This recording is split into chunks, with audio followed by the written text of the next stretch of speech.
নমস্কার, আমি কুশ। স্টোরিসিপ বাংলা ইউটিউব চ্যানেলে আপনাকে স্বাগত।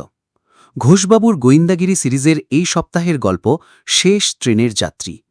গল্পটি ভালো লাগলে লাইক ও কমেন্ট করে জানাবেন। চ্যানেলটি সাবস্ক্রাইব করতে ভুলবেন না। শুরু করছি শেষ ট্রেনের যাত্রী গল্পের প্রথম পর্ব।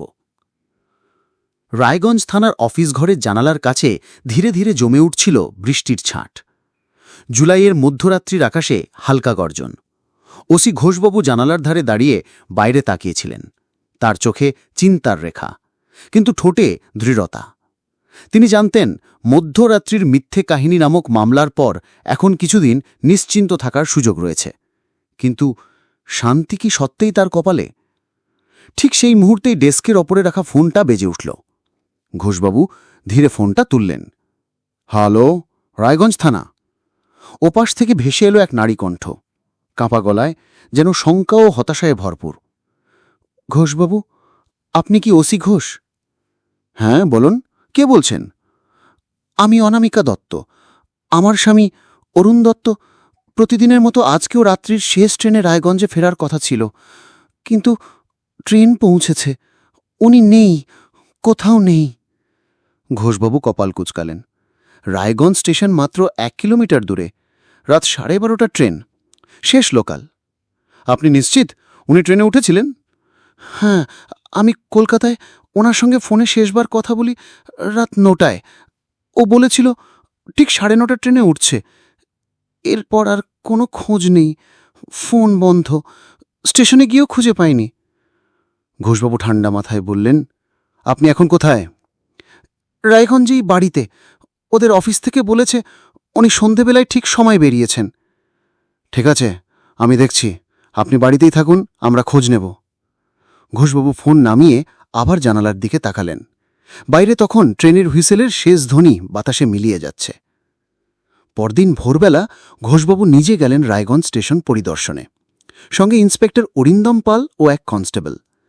রেলওয়ে প্ল্যাটফর্ম নম্বর 2-এ আগের রাতের শেষ ট্রেনটি এসেছিল।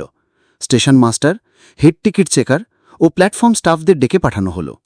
স্টেশন মাস্টার বললেন, হ্যাঁ স্যার, ট্রেনটা ঠিক সময়ই এসেছে, রাত 12:42-এ।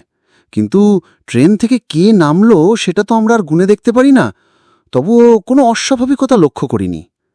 ঘোষবাবু জানতে চাইলেন, আপনারা কি সিসিটিভি ফুটেজ রাখতে পারেন? জি স্যার, ফুটেজ রয়েছে। স্টেশনের প্রবেশ ও বেরোবার গেটে আছে, প্ল্যাটফর্মে কিছু অংশে আছে, তবে ট্রেনের ভেতরের ফুটেজ নেই। ঘোষবাবু অরিন্দম পাল ফুটেজ ঘেটে দেখেন।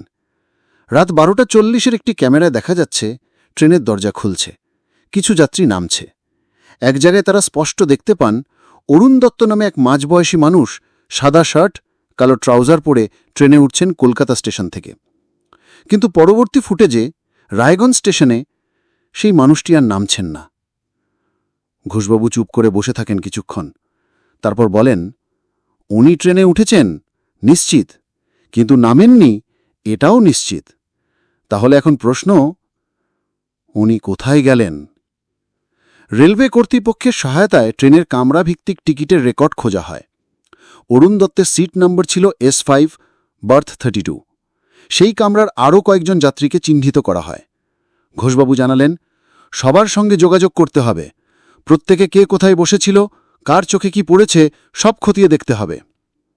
একজন যাত্রী, এক কলেজ শিক্ষক বললেন, আমি পাশের বাড়তেই ছিলাম, ওই ভদ্রলোক মাঝরাত নাগাদ হঠাৎ করে উঠে পড়েন, সোজা চলে যান কামরার অন্যদিকে, তারপর আর তাকে দেখিনি। ঘোষবাবু বললেন, কোথায় গিয়েছিলেন? ঠিক বলতে পারি না, সম্ভবত S6 কামরায় চলে যান। ঘোষবাবু কপালে ভাঁজ ফেলে বললেন, তাহলে পরবর্তী তদন্ত শুরু হবে S6 কামরার যাত্রীদের নিয়ে। যেই ট্রেন থেকে অরুণ দত্ত নিখোঁজ, সেই একই কামরার এক যাত্রী, নাম পরিচয়হীন, কোনো টিকিট রেকর্ডে নেই, অথচ অন্যরা বলেছে সে ছিল। এই ব্যক্তির নাম বা পরিচয় কেউ জানে না, এমনকি ট্রেনে উঠেছে কিনা তাও পরিষ্কার নয়। ঘোষবাবু চোখ বন্ধ করে বললেন, এই কেসটা নিখোঁজ ব্যক্তির চেয়ে বেশি কিছু হতে চলেছে।